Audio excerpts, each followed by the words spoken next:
Importing audio files into BandLab is a straightforward process. This tutorial walks through the steps to upload beats or other audio files to the platform for use in new projects.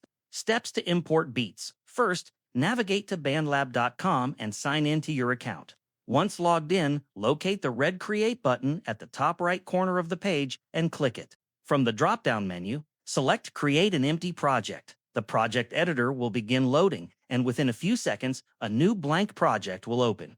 It will open a new prompt box with different options according to your liking. Look at the bottom, you will see a prompt. Import audio, MIDI, click on it.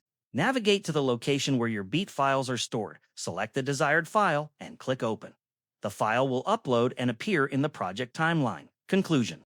Once the file has been imported, it becomes available for editing, arrangement, or mixing within the BandLab project. This method works for audio files stored locally on your computer.